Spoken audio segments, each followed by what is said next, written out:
ഒരു കെട്ട് ഫിക്സഡ് ഡെപ്പോസിറ്റുകളുമായിട്ട് എന്നെ കാണാമെന്ന റുപ്പിമങ്കിന്റെയും ആസ്ക് റുപ്പിമങ്കിന്റെയും ഒരു സബ്സ്ക്രൈബറുടെ കഥയാണ് ഇന്ന് ഈ വീഡിയോയിലൂടെ പറഞ്ഞു തരാൻ പോകുന്നത്. ഞാൻ സുബീഷാണ്. റുപ്പിമങ്ക് എന്ന് പറഞ്ഞ യൂട്യൂബ് ചാനലിലൂടെയും ആസ്ക് റുപ്പിമങ്ക് എന്ന് പറഞ്ഞ വാട്സപ്പ് സർവീസിലൂടെയും പേഴ്സണൽ ഫിനാൻസുമായി ബന്ധപ്പെട്ട കാര്യങ്ങൾ പറഞ്ഞു തരുന്നത് ഞാനാണ്.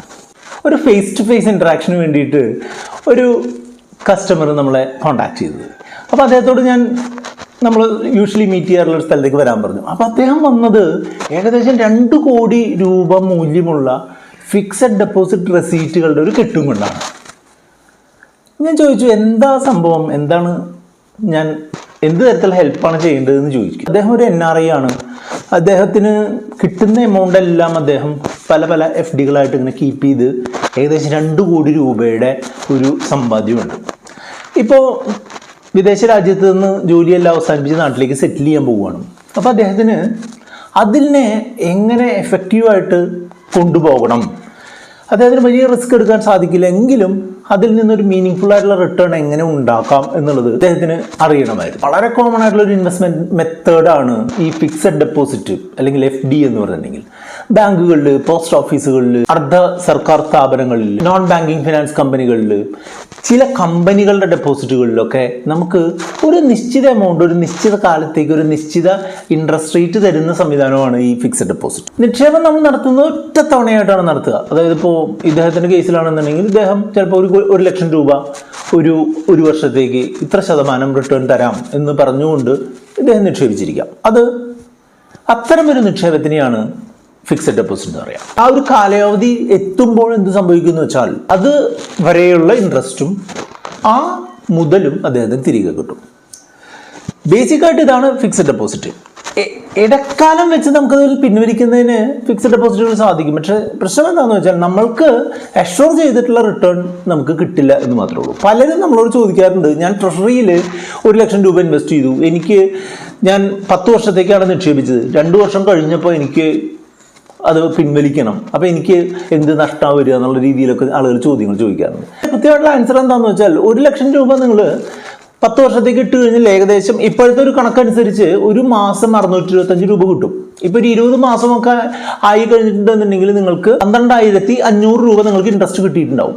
അതേസമയം തന്നെ നിങ്ങൾ ഈ 20 മാസം മാത്രമേ നിക്ഷേപിച്ചിട്ടുള്ളൂ എന്നുള്ളത് കൊണ്ട് നിങ്ങൾക്ക് 1 വർഷത്തിനും 2 വർഷത്തിനും ഇടയ്ക്കുള്ള ഒരു ഇൻട്രസ്റ്റ് റേറ്റ് മാത്രമേ തരാൻ സാധിക്കുകയുള്ളൂ. അതായത് 6.25% മാത്രമേ തരാൻ സാധിക്കുള്ളൂ. അതിൽ നിന്ന് തന്നെ 1% അവർ കിഴിച്ചിട്ട് 5.25% നിങ്ങൾക്ക് എഫക്റ്റീവ്ലി തരേണ്ട ഇൻട്രസ്റ്റ്. പക്ഷേ നിങ്ങൾക്ക് ഓൾറെഡി 7.5% വെച്ച് 12,500 രൂപ തന്നിട്ടുണ്ട്. അപ്പോൾ ഈ 5.25% വെച്ച് നിങ്ങൾക്ക് 20 മാസം കിട്ടേണ്ട തുക നിങ്ങൾക്ക് ആകെ കിട്ടിയിട്ടുള്ള 12,500 രൂപയിൽ നിന്ന് കുറയ്ക്കും. അതായത് അത് നിങ്ങൾക്ക് കൂടുതലായിട്ട് തന്നിട്ടുള്ള ഇൻട്രസ്റ്റ് ആണ്. അത് കുറച്ചിട്ട് ഉള്ള എമൗണ്ട് മാത്രമേ ഫിക്സഡ് ഡെപ്പോസിറ്റിൻ്റെ പ്രിൻസിപ്പൽ എമൗണ്ടിൽ നിന്ന് കിട്ടുള്ളൂ. അപ്പം നമ്മൾ എപ്പോഴും ഫിക്സഡ് ഡെപ്പോസിറ്റ് ഇടുമ്പോൾ ശ്രദ്ധിക്കേണ്ട കാര്യം എന്താണെന്ന് വെച്ചാൽ നമ്മൾക്ക് പറ്റാവുന്ന കാലാവധി വരെ മാത്രമേ നിക്ഷേപിക്കാൻ പാടുള്ളൂ എന്നുള്ളതാണ്. കൂടുതൽ ഇട്ടിട്ട് നമുക്ക് ബെനിഫിറ്റ് കിട്ടാനുള്ള സാധ്യത കുറവാണ്. കാരണം എന്താണെന്ന് വെച്ചാൽ 10 വർഷത്തേക്ക് ഇട്ടിട്ട് നമ്മൾ മുൻകൂറായിട്ട് ക്ലോസ് ചെയ്യുകയാണെന്നുണ്ടെങ്കിൽ നമുക്ക് ഈ ഫൈൻ അടക്കമുള്ള നഷ്ടം വരാനുള്ള സാധ്യതയുണ്ട്. അപ്പോൾ ആവശ്യമുള്ള സമയത്തേക്ക് മാത്രമേ ഇടാൻ പാടുള്ളൂ. അതുമാത്രമല്ല, വലിയ എമൗണ്ടുകളൊന്നും തന്നെ ഒരുമിച്ച് നിങ്ങൾ ഒരു ഒറ്റ FD ആയിട്ട് ഇടാൻ പാടില്ല. അതായത് ഇപ്പോൾ ഒരു 10 ലക്ഷം രൂപ നിങ്ങളുടെ കയ്യിലുണ്ട് എന്നുണ്ടെങ്കിൽ നിങ്ങൾ പരമാവധി അതിനെ ഓരോ ലക്ഷത്തിൻ്റെ കഷ്ണങ്ങളാക്കിയിട്ട് 10 FDകളായിട്ട് ഇടുകയാണെന്നുണ്ടെങ്കിൽ നിങ്ങൾക്ക് 2 ഫിക്സഡ് ഡെപ്പോസിറ്റുകൾ ബ്രേക്ക് ചെയ്ത് കഴിഞ്ഞാൽ നിങ്ങൾക്ക് ചിലപ്പോൾ നിങ്ങളുടെ നടത്താവുന്ന ഒരു കാര്യം നടത്തിക്കൊണ്ട് ബാക്കി 8 ലക്ഷത്തിനും ഉയർന്ന ഇൻട്രസ്റ്റ് തന്നെ എൻട്രി ചെയ്യിക്കാൻ സാധിക്കും എന്നുള്ളത് നിങ്ങൾക്കറിയാം. അപ്പോൾ ഞാൻ ഇദ്ദേഹത്തിന് ഈ 2 കാര്യങ്ങൾ പറഞ്ഞു കൊടുക്കുന്നതോടൊപ്പം തന്നെ അദ്ദേഹത്തിന് ഞാൻ മറ്റൊരു കാര്യം കൂടെ പറഞ്ഞു കൊടുത്തു. ലാഡറിങ് എന്ന് പറയുന്നൊരു സംവിധാനം. അദ്ദേഹത്തിന് പ്രധാനമായിട്ടും ഇദ്ദേഹത്തിൻ്റെ ഒരു ഇൻവെസ്റ്റ്മെൻറ്റ് നടത്തിയിട്ടുള്ളത് ഈ ഫിക്സഡ് ഡെപ്പോസിറ്റുകളാണ്. പിന്നെ ചെറിയ നിക്ഷേപങ്ങൾ മറ്റ് കാര്യങ്ങളിലുണ്ട് എന്നുണ്ടെങ്കിലും ഇദ്ദേഹത്തിനൊരു മന്ത്ലി ആവശ്യങ്ങൾക്കൊക്കെയുള്ള പണം ഇതിൽ നിന്ന് കണ്ടെത്തണം എന്നാണ് അദ്ദേഹം പറയുന്നത്. 9 ഡെപ്പോസിറ്റുകൾ സ്റ്റാർട്ട് ചെയ്യാൻ അദ്ദേഹത്തോട് പറഞ്ഞു.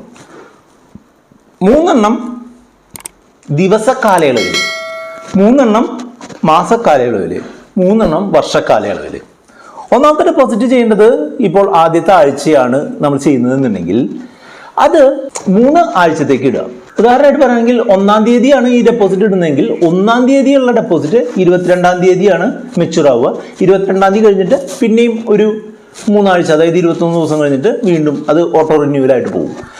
അടുത്ത ഡെപ്പോസിറ്റ് അടുത്ത ദിവസം ഇടുക, അടുത്ത ആഴ്ചയിൽ ഇടുക, അതും ഇതുപോലെ 3 ആഴ്ചത്തേക്ക് ഇടുക. അപ്പോൾ 8-ാം തീയതിയിലെ ഡെപ്പോസിറ്റ് 29-ാം തീയതി മെച്ചൂറാവും. പിന്നെ അവിടെ നിന്ന് വീണ്ടും 3 ആഴ്ച. അങ്ങനെ 3ാമത്തെ ഡെപ്പോസിറ്റ് 15-ാം തീയതി ഇടുക, അതും 3 ആഴ്ച എന്നുള്ള രീതിയിൽ ഓട്ടോ റിന്യൂ ചെയ്യുക. അപ്പോൾ എപ്പോഴും 1, 8, 15, 22, 29, 36 അങ്ങനെ എല്ലാ ആഴ്ച കൂടുമ്പോഴും നിങ്ങൾക്ക് ഈ ആഴ്ച തോറുമുള്ള ഡെപ്പോസിറ്റുകളുടെ റിന്യൂവൽ നടന്നുകൊണ്ടിരിക്കും. നമുക്കത് വളരെ എളുപ്പത്തിൽ നമുക്ക് പിൻവലിക്കുകയും ചെയ്യാം. സെയിം കാര്യം തന്നെ മാസത്തിൻ്റെ കാര്യത്തിൽ ചെയ്യാം. ഈ മാസം ഇടുന്ന ഡെപ്പോസിറ്റ് 3 മാസത്തേക്ക് ഇടുക, അടുത്ത മാസവും ഇതുപോലെ 3 മാസത്തേക്ക് ഇടുക, തൊട്ടടുത്ത മാസവും ഇതുപോലെ 3 മാസത്തേക്ക് ഇടുക. അപ്പോൾ 1ാമത്തെ മാസം കഴിയുമ്പോൾ ഒരു എമൗണ്ട് കിട്ടും, അത് വീണ്ടും റിന്യൂ ചെയ്ത് 4ാമത്തെ മാസത്തേക്ക് പോകും, 2ാമത്തെ മാസം ഉള്ളത് 5ാമത്തെ മാസത്തേക്ക് പോകും, 3ാമത്തെ മാസം ഉള്ളത് 6ാമത്തെ മാസത്തേക്ക് പോകും. ഇതിങ്ങനെ സൈക്കിളായിട്ട് പോകും. അപ്പോൾ നമുക്ക് ആവശ്യമുള്ള എമൗണ്ട് എപ്പോഴും എല്ലാ ആഴ്ചക്കണക്കിനും എല്ലാ മാസക്കണക്കിനും കിട്ടും എന്നുള്ളതാണ്. ഇതേപോലെ ലോങ് ടേം നിക്ഷേപങ്ങൾ 3 വർഷത്തേക്ക് എന്നുള്ള രീതിയിൽ ഇടുക. അതായത് ആദ്യത്തെ വർഷം ഇടുന്നത് 4ാമത്തെ വർഷം മെച്ചൂറാവും, 2ാമത്തെ വർഷം ഇടുന്നത് 5ാമത്തെ വർഷം, 3ാമത്തെ വർഷം ഇടുന്നത് 6ാമത്തെ വർഷം. അങ്ങനെ അത് സൈക്ലിക്കലായിട്ട് പോവുകയും ചെയ്യും.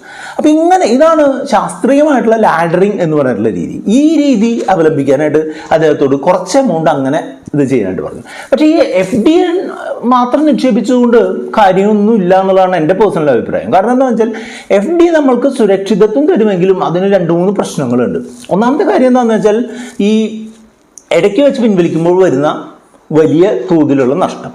രണ്ടാമത്തേത്, ഈ FDയിൽ നിന്ന് നമുക്ക് കിട്ടുന്ന ഇൻട്രസ്റ്റ് എപ്പോഴും നമ്മളുടെ ഇൻകം ടാക്സുമായിട്ട് നേരിട്ട് കൂട്ടുകയും അത് നമ്മൾക്ക് വലിയ രീതിയിലുള്ള ബാധ്യത, വലിയ ഇൻകം ഒക്കെയുള്ള ആളുകൾക്ക് 30% വരെ ടാക്സ് വരാനുള്ള സാധ്യതയുണ്ട്. മൂന്നാമത്തേത്, ഈ FDകൾ ഒരു കാരണവശാലും ഈ ഇൻഫ്ലേഷനെ വലിയ രീതിയിൽ ബീറ്റ് ചെയ്യുന്ന തരത്തിലുള്ള ഒരു റിട്ടേൺ തരാറില്ല. ഇപ്പോൾ 7% നാട്ടിലെ പണപ്പെരുപ്പമെങ്കിൽ 7% അതിൽ താഴെയൊക്കെ ആയിരിക്കും ഫിക്സഡ് ഡെപ്പോസിറ്റുകളുടെ ഒരു ഇൻട്രസ്റ്റ് റേറ്റ്. അപ്പോൾ ഓരോ വർഷം കഴിയുന്നതോറും നമുക്ക് ഈ വർഷം 100 രൂപയ്ക്ക് കിട്ടുന്ന ഒരു സാധനം അടുത്ത വർഷം 110 രൂപയായി വർദ്ധിച്ചാലും നമ്മൾക്ക് ഫിക്സഡ് ഡെപ്പോസിറ്റിൽ നിന്ന് കിട്ടുന്ന ലാഭം എന്ന് പറഞ്ഞാൽ 107 മാത്രമേ കിട്ടുള്ളൂ.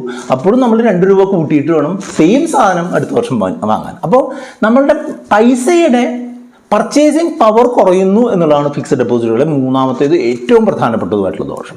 അതുകൊണ്ട് തന്നെ ഇദ്ദേഹത്തിൻ്റെ പകുതി കോർപ്പസ് മാത്രം ഈ പറഞ്ഞ 9 ഫിക്സഡ് ഡെപ്പോസിറ്റുകളായി ചെയ്യാനും പകുതി കോർപ്പസ് കുറച്ചുകൂടെ അഗ്രസീവായിട്ടുള്ളൊരു റിട്ടേൺ തരുന്ന തരത്തിലുള്ള ബാലൻസ്ഡ് അഡ്വാൻറ്റേജ് ഫണ്ടുകൾ പോലുള്ള അല്ലെങ്കിൽ ഇൻഡെക്സ് ഫണ്ടുകൾ പോലുള്ള ഒരു കോമ്പിനേഷനിലേക്ക് ചെയ്യാനായിട്ടാണ് ഞാൻ സജസ്റ്റ് ചെയ്തത്.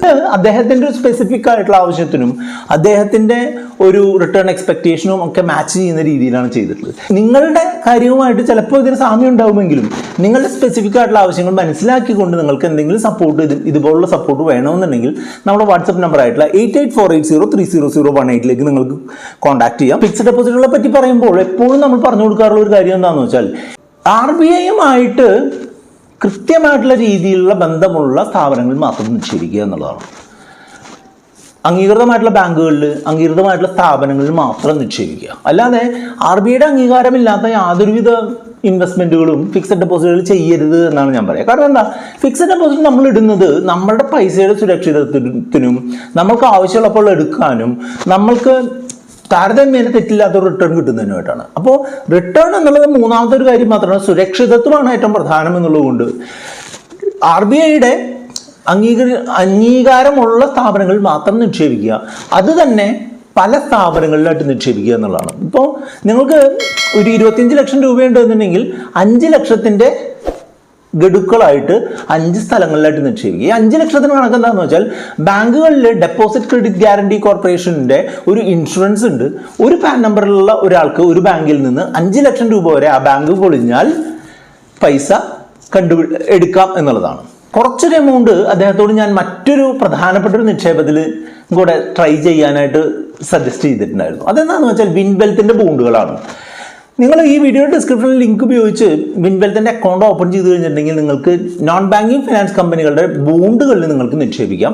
അത് കുറച്ച് റിസ്ക് കൂടുതലാണെന്നുണ്ടെങ്കിലും നിങ്ങൾക്ക് അത്യാവശ്യം റിട്ടേൺ തരാനായിട്ടുള്ള സാധ്യതയുണ്ട്. നിങ്ങളുടെ റിസ്ക് ഗ്രേഡ് മനസ്സിലാക്കിയതിന് ശേഷം മാത്രം നിങ്ങൾ അത്തരം ബോണ്ടുകൾ നിക്ഷേപിക്കുക. പക്ഷേ ഞാൻ പേഴ്സണലി എൻ്റെ ഫാമിലി പോർട്ട്ഫോളിയോയിൽ അത്യാവശ്യം വലിയൊരു എമൗണ്ട് ഈ വിൻവെൽത്ത് ബോണ്ടുകളിൽ ഇട്ടിട്ടുണ്ട്. അത് ഓട്ടോമാറ്റിക്കലി എന്ന രീതിയിൽ റിന്യൂ ചെയ്യിക്കുന്നതിനായിട്ട് ഓരോ സമയത്തും വരുന്ന ബോണ്ടുകളിൽ ആ കിട്ടുന്ന എമൗണ്ട് വീണ്ടും ഇൻവെസ്റ്റ് ചെയ്തുകൊണ്ട് ഒരു കോർപ്പസ് ഉണ്ടാക്കിക്കൊണ്ടിരിക്കുന്നുണ്ട്. അങ്ങനെ ഒരു രീതി താല്പര്യമുള്ളവർക്ക് ഫോളോ ചെയ്യാം. ലിങ്ക് ഡിസ്ക്രിപ്ഷനിലുണ്ട്.